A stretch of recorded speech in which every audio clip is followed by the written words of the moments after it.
वो तो पढ़े लिखे लोग होते हैं यूनिवर्सिटी और कॉलेजों में, वहां अत्याचार कैसे होता है? तो फिर 118% आंकड़े कहां से आए? वो मेरा आप तो लेकर नहीं आए, बहुजन मीडिया या बहुजन समाज के लोग तो लेकर नहीं आए। जिसने वो कमेटी को रिव्यू किया उसमें तो सारे दूसरे लोग हैं। अत्याचार है तभी, नहीं तो इनको क्या जरूरत पड़ी थी? ये क्यों बनाने वाले थे? जो मनुस्मृति पे देश को चलाना चाहते हैं, मनुस्मृति नहीं, इनके जितने भी हिंदू ग्रंथ हैं, चाहे वो महाभारत हो, महाभारत में चीरण है नहीं है, रामचरितमानस में चरित्र परीक्षण है, ये तो महिलाओं के खिलाफ इनका पूरा सिस्टम है।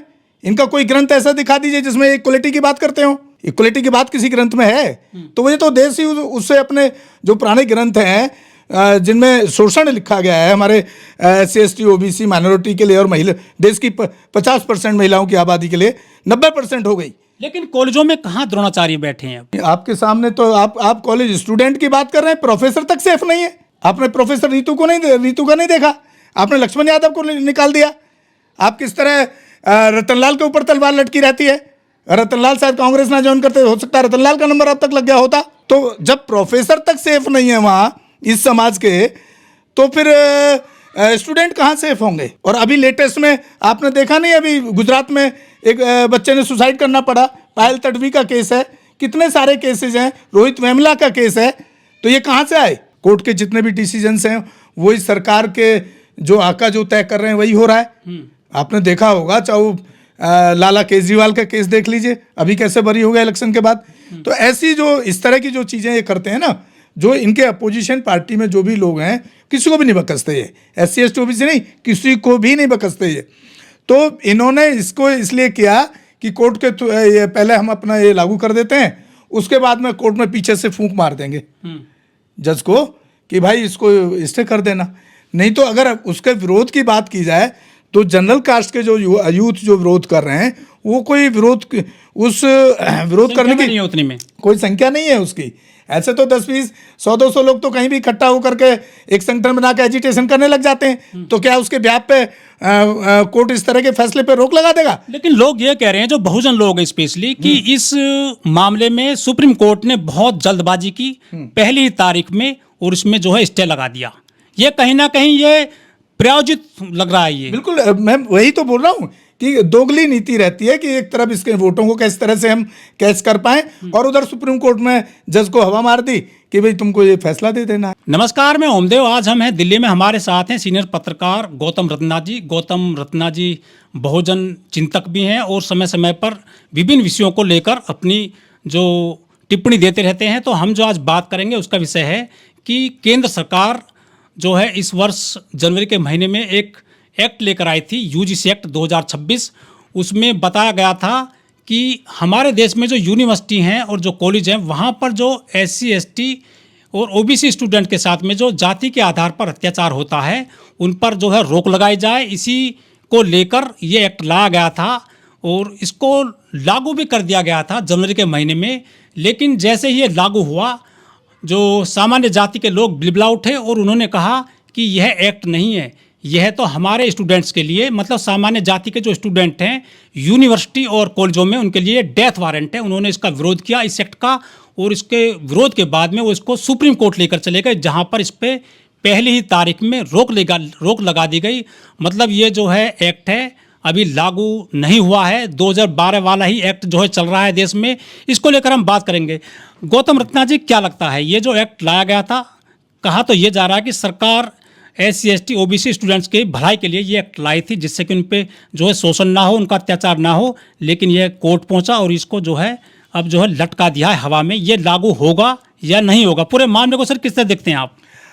सर देखिए, जिस तरह से इस सरकार की इस खास तौर से जो पुअर सेक्शन है या SC ST OBC जो माइनॉरिटीज़ के जो लोग हैं, इसकी जो दोहरी नीति होती है कि एक तरफ इसके वोट को कैच करने के लिए, इस तरह के वो रिफॉर्म करने के लिए कुछ ना कुछ नए रूप में वो लाते रहते हैं। ये स्टेट लेवल पे भी होता है जहाँ जहाँ इनकी सरकार है। तो मुझे तो ऐसा लगता है कि आपने, अगर आपको याद हो 2 अप्रैल वाला जो SC ST एक्ट वाला मामला, एट्रोसिटी एक्ट में मैं जाना चाहूँगा, जाना ही पड़ेगा उसमें हमें। वहाँ पर भी सरकार ने ऐसे ही किया था, लागू किया, लेकिन बाद में सुप्रीम कोर्ट ने कैंसिल किया। तो ये सरकार का जो दोहरा चरित्र है वो इसमें बिल्कुल साफ दिखता है कि पहले तो उनको लग रहा है कि जिस तरह से मैं यह नाम अपने 2-3 बहुजन नेताओं का भी लेना चाहूँगा। अखिलेश पहले से मजबूत हुए हैं, चंद्रशेखर इधर मजबूत हुए हैं, मायावती जी पहले से ही मजबूत हैं ही उस समाज के बीच में। तो उसके वोट को क्रैश करने के लिए, उसका वोट का फ़ायदा उठाने के लिए ये लोग इस बिल को लेकर आए कि जब यूथ कन्वर्ट हो जाएगा इधर, यूथ को अगर कुछ लगेगा कि भाई हमारे लिए सरकार अच्छा काम कर रही है, तो यूथ इधर कन्वर्ट होगा, तो आने वाले जो, अब यूपी तो बड़ा स्टेट है, वहाँ इलेक्शन है, तो उस पर बड़ा फर्क पड़ेगा। और वो जब यूथ को फायदा होगा तो यूथ इनकी तरफ वोट करेगा या इनकी पार्टी या इनके उसके लिए काम करेगा, संगठन के लिए। लेकिन इनका क्या है कि उसको ऐसा फंसाया, मतलब जाति का प्रिविलेज पहुंच चुका है कॉलेज यूनिवर्सिटी में। बिल्कुल है। और इस पे हम सुप्रीम कोर्ट से कोई हम अपील करना चाहते हैं कि सुप्रीम कोर्ट को उसको जल्दी से जल्दी डिसीजन और उसको लागू करने का डिसीजन सुप्रीम कोर्ट को इसमें देना चाहिए उस समाज के फेवर में। कुछ लोग ये भी कह रहे हैं कि SC ST का तो मिला हुआ है, एट्रोसिटी एक्ट भी है, और जो यूजीसी कमेटी ने पहले लागू कर दिए हैं नियम 2012 में कि एट्रोसिटी अगर होगी SC ST पर तो 2012 में पहले से ये नियम लागू हो गए हैं, लेकिन इसमें ओबीसी को क्यों डाला? ओबीसी को इसलिए डाला, मैं बताता हूँ आपको। जब से ओबीसी पहले टारगेट पे नहीं था, लेकिन जब मंडल कमीशन इम्प्लीमेंटेशन आया, जब उनको 27% उनका भी रिजर्वेशन मिल गया, एजुकेशन और जॉब में दोनों में मिला है, तो तब से उनके ऊपर भी अटैक होने लगे। वो तो लाठी से मजबूत है, धन दौलत उनके पास, खेत खलियान उनके पास। लेकिन आप ये सोचिए ना, रिजर्वेशन जो दिया गया वो लाठी से बावजूद भी तो उसको, भले ही गांव में कितना ही मजबूत हो लाठी से, मेरा गांव खुद एग्जांपल है, मेरे गांव में सबसे बड़ा घर मेरे परिवार का सबसे बड़ा घर है, लेकिन जाति तो नहीं छोड़ी आज तक उन लोगों ने, उस मानसिकता को तो नहीं छोड़ा। तो जाति के ब्याह पर ही ये दिया गया, ना कि ये उसकी आर्थिक स्थिति पर रिजर्वेशन की बात होती है कहीं। जातिगत जो शोषण है उसी की वजह से ये रिजर्वेशन का जो प्रावधान बाबा साहब भी लेकर आए, वो जातिगत शोषण की वजह से लेकर आए, ना कि आर्थिक किसी वजह से। उन्होंने जब ये आंदोलन किया तो कुछ लोगों ने बयान दिए कि गधा और घोड़े एक साथ नहीं रह सकते। SC ST के लिए बोला उन्होंने, ओबीसी के लिए बोला। नहीं, देखिए ये तो सोशल मीडिया पे जो अनपढ़ जाहिल लोग हैं ना, जो पढ़े लिखे नहीं हैं, तो वो क्या भाषा बोलेंगे? वो इस तरह की भाषा को बोलेंगे ना। मैं एक पढ़ा लिखा हूँ, मैं तो उनके लिए ऐसी भाषा नहीं बोल रहा। हाँ, लेकिन जो भगवाधारी बाबा हैं वो भी उनके पक्ष में खड़े हो गए हैं। भगवाधारी बाबा देख नहीं रहे अभी, एक तो कल परसों भी गया है जेल। हाँ, भगवाधारी क्या कर रहे हैं अंदर कमरे में, ये तो आपने कितने केस तो देख लिए। तो वो कौन सा भगवाधारी जो पढ़े लिखे थोड़ी हैं, पूरी जमात खड़ी होगी उनके पक्ष में। वो लाल कपड़ा पहना, उन्होंने गेरुआ कपड़ा पहना, भगवाधारी बन गए। उसके पीछे क्या क्या कर्म कांड है मेरे को इतना बताने की जरूरत भी नहीं है। खुद सोशल मीडिया पे, अखबारों में, नेशनल न्यूज़, नेशनल मीडिया की सुर्खियों में नहीं देख रहे किस तरह के वाहियात बयान अनुरुद्धाचार्य के हैं। और वो कौन सा बाबा जहाँ मोदी जी उसके मिलने जाते हैं, अमुक्तेश्वरानंद नहीं, वो दूसरा एक जो है मध्य प्रदेश वाला, अच्छा, बाबा बागेश्वर धाम। तो इनकी मानसिकता आपने देखी नहीं है, बीच बीच में महिलाओं के लिए किस तरह के अपशब्द यूज करते हैं। बहुजनों ने, SC ST OBC ने दर्जनों आंदोलन के इस मामले को लेकर, इस एक्ट को लेकर, उनकी खबरें कहीं मेनस्ट्रीम मीडिया में नहीं आई, अखबारों में उनको जगह नहीं दी गई, ना पन्ने पर उनको जगह दी गई। लेकिन उन्होंने जो आंदोलन किए, सामान्य क्लास के लोगों ने, उनकी जो है खबरें भी आई, उनको एजेंडा भी चलाया गया मीडिया में। देखिए, जो आप स्ट्रीम मीडिया जिसको बोलते हैं ना, आप तो सिर्फ आंदोलन की खबर के लिए दुखी हैं। आपको पता है मैं कितना दुखी हूँ। कोई नेशनल चैनल ऐसा नहीं है सैटेलाइट मीडिया का जिसके साथ मैंने 20 से 25 साल काम नहीं किया हो। जब मैं एक विशेष वर्ग, जनरल कास्ट के, ठाकुरों द्वारा, ब्राह्मणों द्वारा या जाटों द्वारा या जहाँ कहीं भी इस तरह के गैंगरेप तक की खबर नहीं दिखा रहा है, वो मेरे कहने से, पर्सनल ये खबर देने से कि मैं एक खबर दे रहा हूँ यहाँ पे हमारे समाज की बच्ची के साथ जातिगत देख करके और उसकी गरीबी देख करके, दोनों चीज़ों को देख करके गैंगरेप, उसकी खबर नहीं दिखा रहा है। आप प्रदर्शन की खबर की बात कर रहे हो, प्रदर्शन खबर कहाँ से दिखाएंगे वो? आप उसको देखो ना कि जब हमारे लोग अब प्रदर्शन कर रहे हैं, उन पर लाठी चार्ज हो रहा है। जो हमारे बहुजनों के युवा बच्चे जो जगह जगह यूनिवर्सिटी में आंदोलन कर रहे हैं, लखनऊ में जेल भेज दिया, इलाहाबाद में अरेस्ट करके जेल भेज दिया, लाठी पटकाई गई, बिहार में भी यही हो रहा है। तो आप इसी से मानसिकता समझ सकते हैं वहाँ सरकारें किसकी हैं। वहाँ सरकार तो उसी मोदी की है ना, इसी सरकार की है ना जो ये बिल लेकर आई है, तो उन पर लाठीचार्ज क्यों कर रही है? भाई जब शांति मतलब मीडिया में जाति का वर्चस्व है। बिल्कुल वर्चस्व है जाति का। जब एक मैं तो सैटेलाइट मीडिया की बात कर रहा हूँ। जब सैटेलाइट मीडिया रेप की घटना की खबर दिखाने को तैयार नहीं है, जहाँ की मेरे पर्सनल रिलेशन पे कहने को खबर दिखाने को तैयार नहीं है, तो आपके ये आंदोलन तो बहुत छोटी खबरें हैं।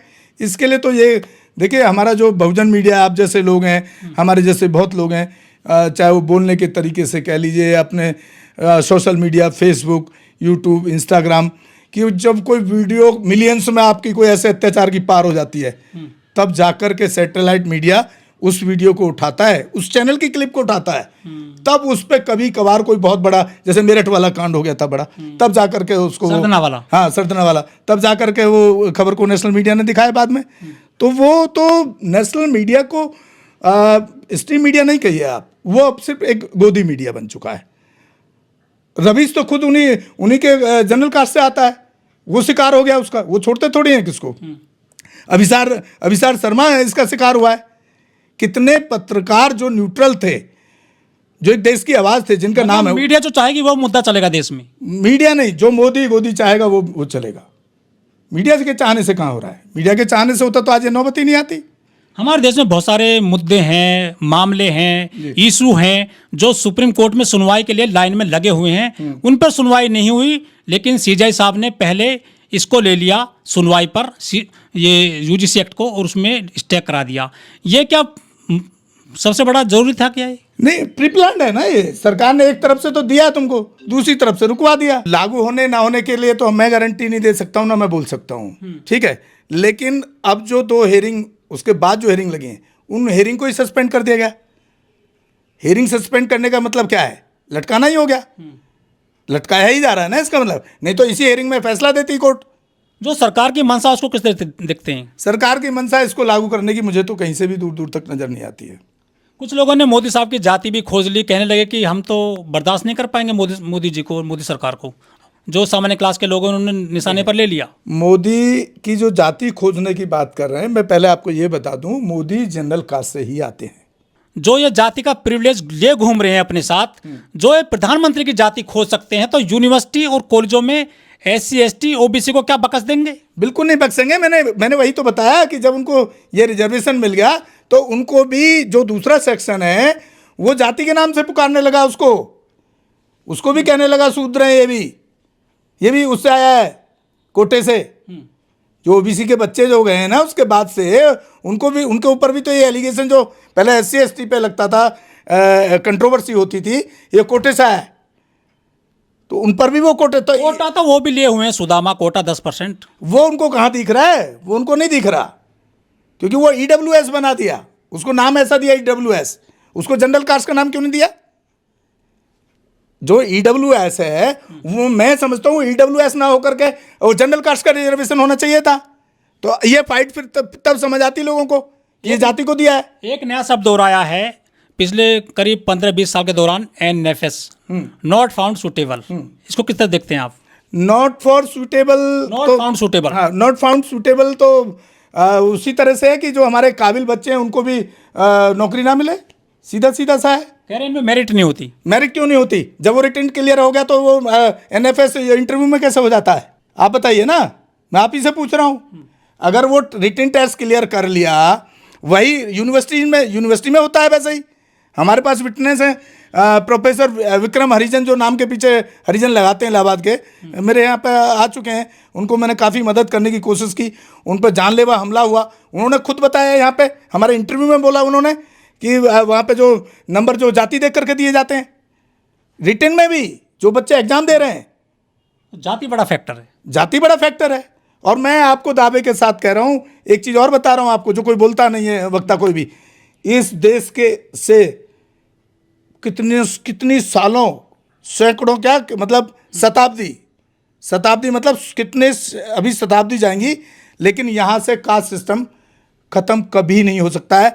हिंदू है, जब तक हिंदू धर्म खत्म नहीं होगा यहाँ से, जाति नहीं खत्म होगी, जाति नहीं खत्म होगी, हिंदू धर्म नहीं खत्म होगा।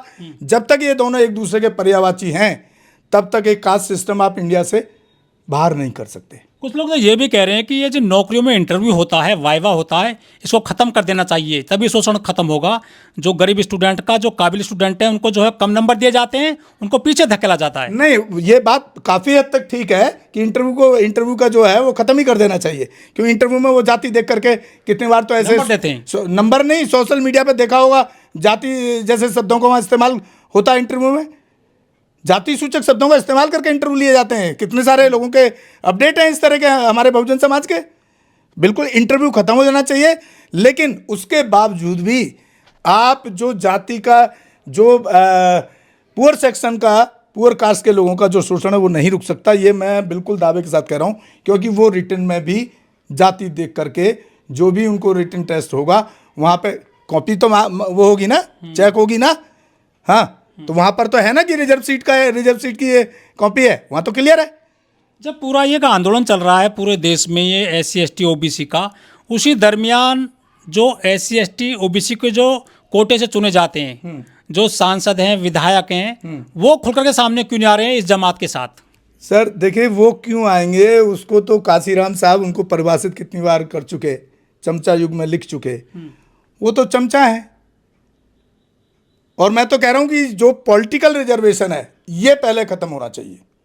पॉलिटिकल रिजर्वेशन ने हमारे समाज के हर पार्टी को चमचा दे दिए, इसलिए नहीं बोल रहे। क्यों बोलेंगे? बेसपा का सांसद है कोई? बेसपा का सांसद कोई बचा नहीं, तो कौन बोलेगा? एक वो अकेला चंद्रशेखर है, वो जितना उसको उतना, क्योंकि क्या है, संसद में आपको टाइम ऑफ लिमिट जो मिलती है बोलने की, आपके पार्टी के कितने सांसद हैं या वो कितने पुराने हैं। अब वो नया नया गया, अभी निर्दलीय है, निर्दल के हिसाब से उसको 4 से 5 मिनट कभी कभी मिलता है, तो उसमें जितनी बात पॉइंट बोल सकता है तो वो तो बोल रहा है। इस बात को तो आप डिनाई नहीं कर सकते। आपने कभी कांसीराम साहब का एक कहावत सुनी होगी, 92 मंजिल चला था अकेला, लोग जुड़ते गए और कारवां बढ़ता गया। तो ऐसा कुछ नहीं है कि एक अकेला, बाबा साहब अकेले नहीं थे क्या? बशर्ते कि बाबा साहब और कांसीराम जैसा व्यक्तित्व इस भारत के अंदर दोबारा पैदा होने की ज़रूरत है। उसको वैसा बाबा साहब और जो हमारे महापुरुष हैं, जितने भी महापुरुष हैं, उनको पढ़ करके, जिस तरह से कांसीराम साहब ने सारे महापुरुषों को पढ़ करके काम करना शुरू किया बाबा साहब के जाने के बाद, वैसा व्यक्तित्व मुझे अभी तक कोई नज़र नहीं आता। कुछ लोग तो कह रहे हैं कि CJ साहब भी जो है पक्षपात कर रहे हैं इस मैटर में। तो साफ साफ दिख ही रहा है पक्षपात, कह नहीं रहे, बिल्कुल सही कह रहे हैं। भाई हियरिंग क्यों नहीं की फिर आपने? इसलिए तो आपने तुरंत लगा दिया। उसी दिन उस गुजरात वाले उस बच्चे का सुसाइड हुआ हियरिंग से 2 दिन पहले। हमारे लॉयर उठाते ना उस बात को वहाँ पे कि देखो, आप अगर ये पहले लागू हो गया होता तो शायद हो सकता है उस बच्चे का उत्पीड़न रुक जाता। नहीं, तो बिल्कुल सही कह रहे हैं। CJ का पक्षपात तो इस वाले CJ का पक्षपात तो दिख ही रहा है हर जगह। लेकिन CJ साहब ने एक बयान और दिया था जब ये इसमें अपना जजमेंट सुनाया था कि आपने इस तरह से समाज को पीछे ले जा रहे हैं। नहीं, पीछे कैसे लेके जा रहे हैं भाई?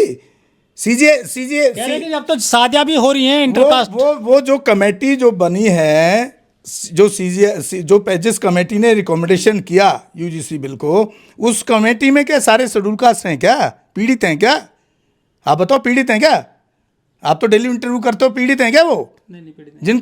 जिन कमेटी ने इसको सजेशन दिया कि भाई ये रूल बनना चाहिए और ये लागू होना चाहिए, तो फिर CJ की बात को कैसे आप यस कर सकते हैं?